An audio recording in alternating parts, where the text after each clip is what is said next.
I'm just a businessman. I'm not a politician. I've never concerned myself very much with politics. You know, I've heard it often stated that this country is liable to blow up in your face at any minute. I think that's absolute nonsense. And I would say there are few countries that I've visited in recent years less likely to blow up in your face at any minute.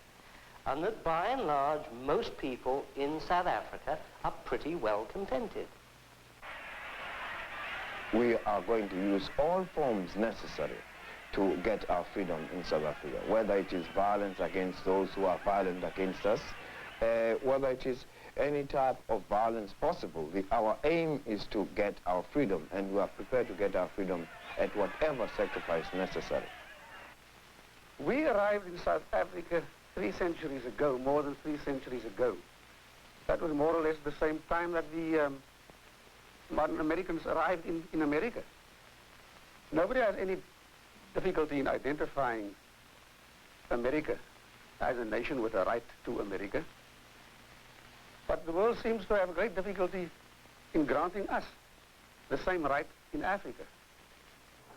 Where you do have the whites in control and then using their position really to deny African people certain rights, certain fundamental human rights, that tends to build amongst the Africans, I hope that will not be the case, but as frustration and to a certain extent hatred.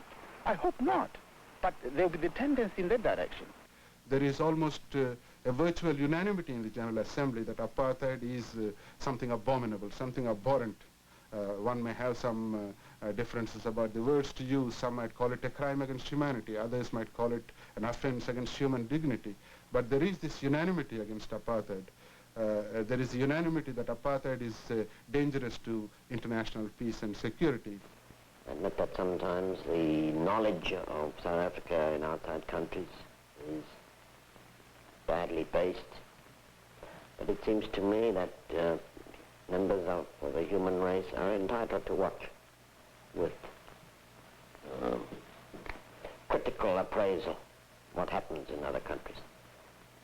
If only the countries of Europe had taken Germany more seriously in the 1930s, we might have been spared many of the troubles that plague the world today. The idea that one group of people is inherently superior and therefore chosen to rule over another group of people is not new. Today, however, almost everywhere in the world, discrimination on such grounds is either formally disowned or legally discouraged. South Africa is an exception. The policy of apartheid, literally separateness, has been elevated by the government of South Africa from a mere theory of racial superiority to the law of the land. As the late Prime Minister, Dr. Hendrik Verwoerd, put it, we want to keep South Africa white. Keeping it white can mean only one thing, namely white domination. Not leadership, not guidance, but control, supremacy.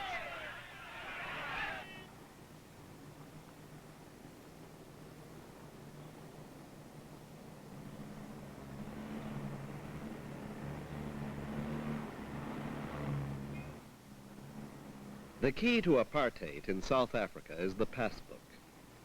Every African over 16 years of age must carry this document on his person at all times.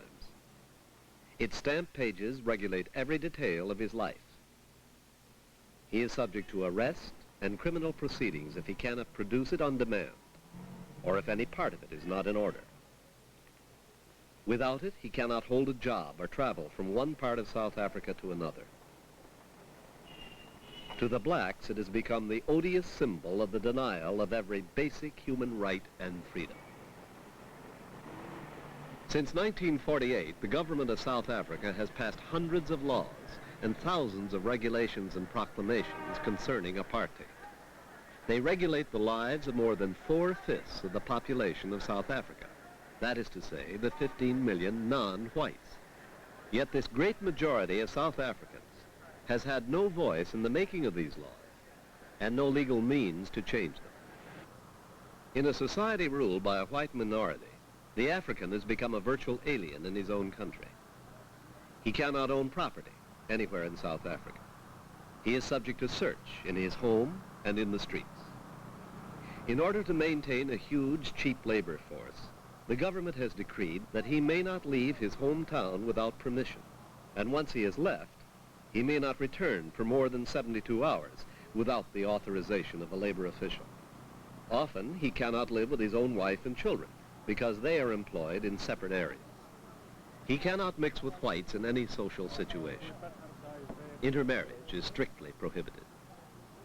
Every aspect of his daily life, from restrooms to the education of his children to the cemetery where he is buried, is strictly segregated by skin color alone. He is denied, in short, every basic human right, including that of protest. Because he cannot by law live in the cities, huge townships of African workers have grown up on the outskirts of urban centers like Cape Town, Johannesburg, Pretoria, and Durban. Every morning, large numbers of African workers leave the townships to go to their jobs in the cities. Without this pool of cheap labor, the economy of South Africa could not survive. It is doing very well. South Africa boasts the best developed economy of any African state. Its growth rate is an impressive 8 to 9% yearly. South Africa remains the world's leading supplier of diamonds, gold, and platinum. It can maintain this position largely because of the low wages paid to African workers. The average African miner makes about $25 a month. A white miner about $375.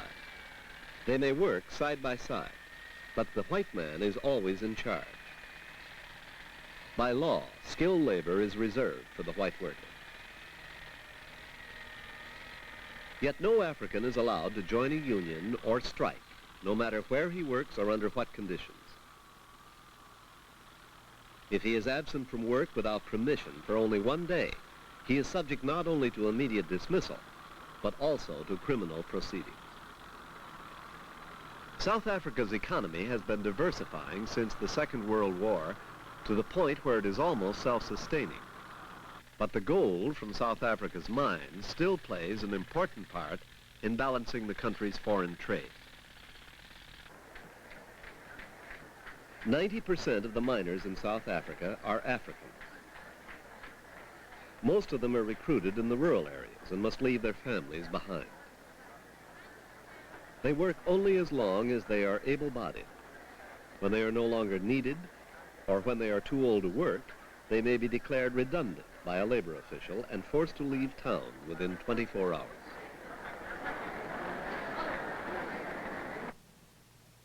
Around the mines, the companies have built vast areas of workers' compounds like these. Here the men lead a regimented existence without women or children, very different from the way of life most of them are used to.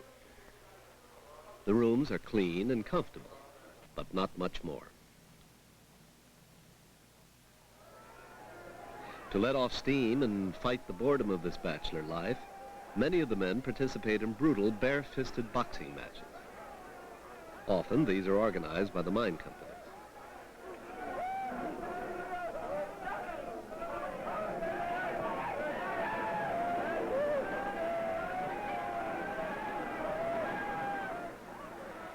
During their off hours, they can also go to one of the government-provided open-air beer halls.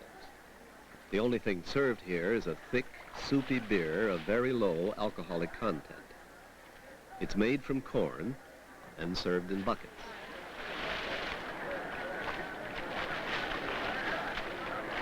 As a social life, it leaves much to be desired.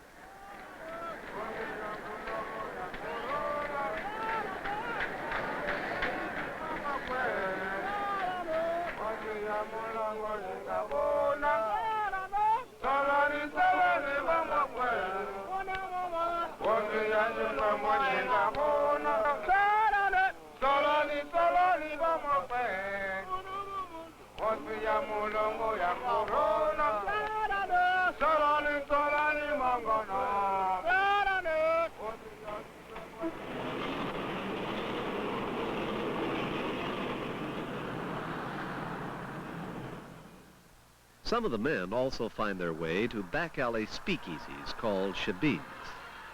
Here, female companionship, as well as stronger alcoholic beverages, are available.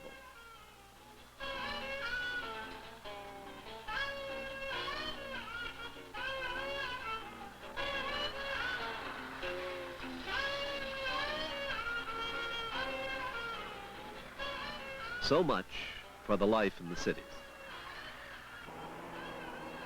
Driving through the smaller towns of South Africa makes the difference in living conditions very obvious. The whites live better than people of equivalent income in Europe. Most of the Africans live in slums, no better and no worse than slums elsewhere in Africa. What does make a difference is that they live under the oppressive laws of apartheid. The staggering number of these laws and their complexity overwhelm even professional jurists. Anyone not trained in law cannot hope to understand even a small part of their often conflicting rulings. Yet every year more than 500,000 Africans pass through the prisons of South Africa. Thousands of opponents of apartheid, including many whites, have been jailed, banished, or banned. According to a working group of experts of the United Nations Commission on Human Rights, South Africa has become one vast prison house for the opponents of apartheid. Many white South Africans justify the theories of apartheid by citing the supposedly low level of civilization among the Africans. Mr. Am is an orange farmer in the northern Transvaal. In 1896, my father was a very old man and not too well. And he had 9 sons, and he said, before I die, I want to buy an orange farm for my sons. And he tracked up with a little vehicle, 4 horses, little wagonette, from Johannesburg, and came to this place, which is 180 miles from Johannesburg. And we settled here. When we came, the place was only inhabited with natives. And the men had a very pleasant life. They were dotted about at various points, and they used to spend their days in going from one beer drink to another. And the women had a rotten time. They were nothing more than beasts of burden. And we couldn't get these men to work. But today we have plenty of labor. As in the cities, the labor force is almost entirely African. Many of the white farmers here in the Transvaal, 1,000 miles north of Cape Town, are descendants of the families who went north during the Great Trek of 1836. The first white men to settle in what is now South Africa were Dutchmen.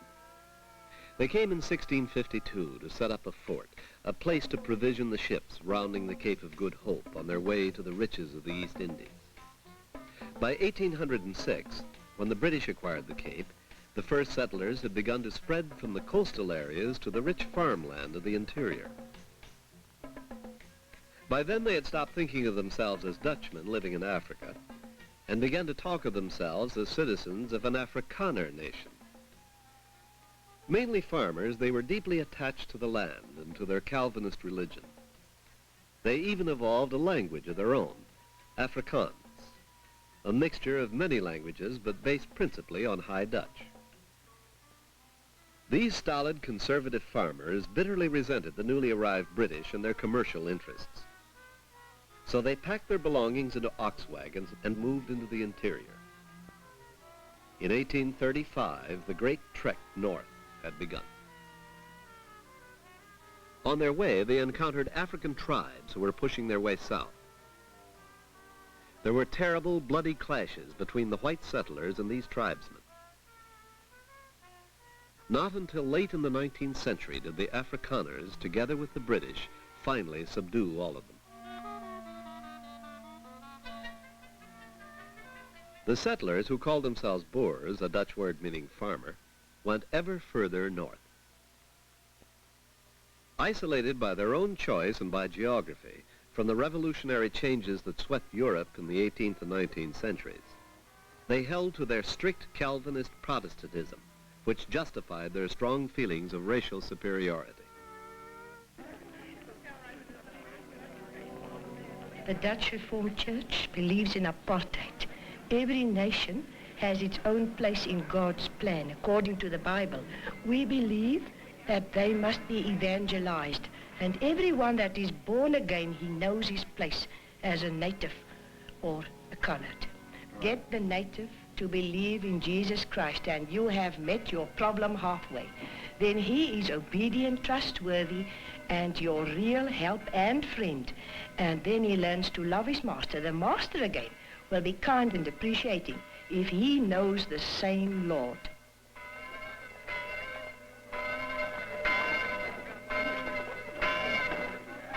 After the Second World War, when the Nationalist Party came to power and the policy of apartheid was articulated, there also began the virtual isolation of South Africa from the ideas that were beginning to sweep the former European colonies in the rest of Africa. The government literally shut the door on the suggestion that the non-white majority in South Africa had any right to determine its own future. Today, most of South Africa's farms are in the hands of white landowners. The land is bountiful. The main crops include fruits, sugar, and wool. Even with the great increase in industry and mining, 1/3 of South Africa's exports, excluding gold, are still agricultural. Of all the black South Africans in the country, more than 2/3 live in the rural areas. Those that work on the white-owned farms live in conditions that approach serfdom. The lucky ones find themselves working for benevolent but paternalistic masters. Wages, when there are any, are vastly lower than in the cities and towns. In some instances, the workers are given only food, clothing, and shelter. The countryside is often stunningly beautiful, and for the well-to-do white landowner, the life can be very pleasant. The climate is temperate, and there are servants aplenty. In the rural areas, just about the only contacts between whites and blacks are those between master and servant.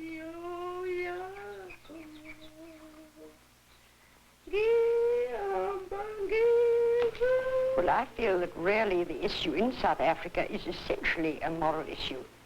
Do you know, it's very difficult to get people to face up to moral issues. And really our whole attitude towards the African people in this country, all the people of color, is basically, I think, a moral issue. We want to use them. We have an economy which depends on them. And yet, we don't want to treat them like human beings and give them those basic things in a society which make for happiness, which make for prosperity. We all know under other circumstances that if people live in slums and people don't have rights, if they don't have a good family life, a closely welded family, all able to live together, that you get crime, you get troubles of all kinds. But somehow in South Africa, we don't seem to realize this.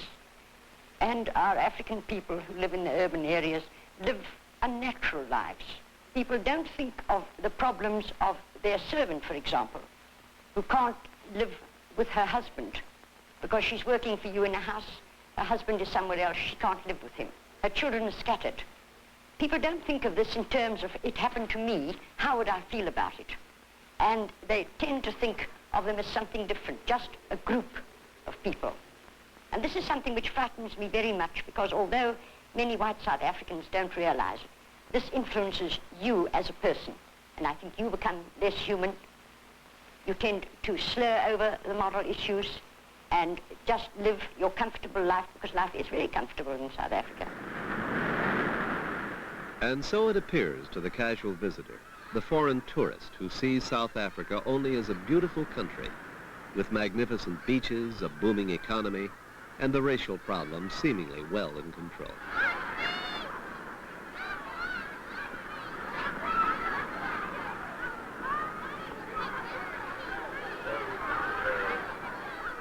The tourist can afford to ignore the strong currents raging beneath the apparent tranquility.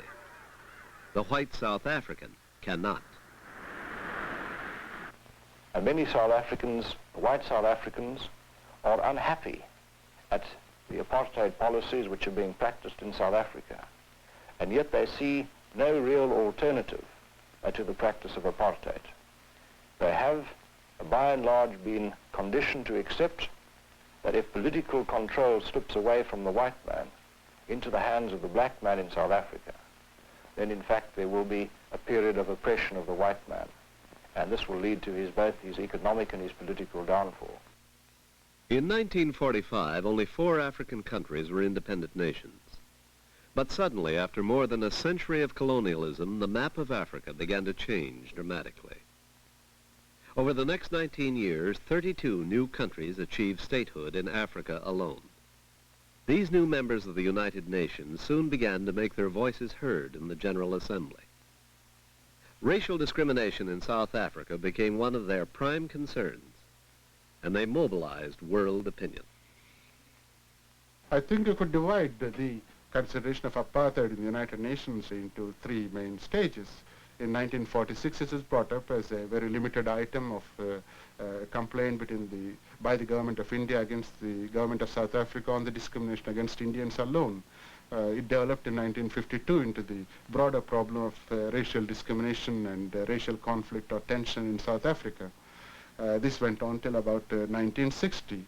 I think you can describe this as a long phase of inquiry, of investigation, of fact-finding, and of judgment that apartheid is bad, and of appeals again and again to the South African government to change its policy. Then you have a second stage, I think a very brief stage of from about 1960 to 1962 or 63, when many things happened. On 21st of March 1960, you might remember, there was the incident in Sharpeville where something like 70 people were killed and 200 were injured in a demonstration. The people who were killed were peaceful demonstrators, unarmed, and almost without provocation, the police shot at them and killed them. This spread horror all over the world. For the first time, the United States government issued a statement deploring this situation. And then all the Asian African members of the United Nations brought the matter to the Security Council as a situation which was endangering the peace in South Africa and in wider areas. Then you have the last stage, I would say it goes on from 1962 or 63, where the United Nations has recognized that appeals alone are not enough. It has very definitely recognized that the South African situation is not only an unjust situation, but a situation which has the potential of international conflict, potential of disturbing and endangering international peace and security in very wide areas, with repercussions in Africa as well as in other parts of the world, and that more than appeals were necessary. The United Nations for many years has been trying to solve this problem by persuasion, by economic sanctions and the arms embargo which has been adopted by the Security Council. Since then, many countries have stopped supplying arms to South Africa. But this was not apparently adequate. The results were very little. The situation has got actually worse and worse year by year. And I think, I have a feeling that we might be entering a 4th stage because this last stage of a certain amount of pressures has not quite worked. And I see an implication in the recent debates and the recent resolutions that there is a feeling that any hopes of persuading South Africa to change its policy are unrealistic. Perhaps what is needed is more effective and more direct action by the United Nations to weaken the government of South Africa, because recognizing it is as the one which is following the wrong policy, and to provide very active support to the people in South Africa, to the majority of the people in South Africa, black, brown, and some whites who are against discrimination, to fight for the legitimate rights and for the principles of the Charter. Today, what is happening outside South Africa is as important as what might be happening within South Africa itself. And therefore, what we are asking the world to do is not to solve our problems for us, but to assist us solve those problems. We have tried to ask that assistance should be given in such a way that we can solve the problems peacefully. That has not been forthcoming. And we are continuing to try and solve the problems with the methods that are available to us. And the stage that has been reached is that the methods that are available to us now are those which we have tried to resist over a long period of time. They are the methods of violence. This is what we are facing and have decided to face. Because the worst of all horrors in the world is to live forever as a slave, as a hated, despised, subhuman. And this we reject.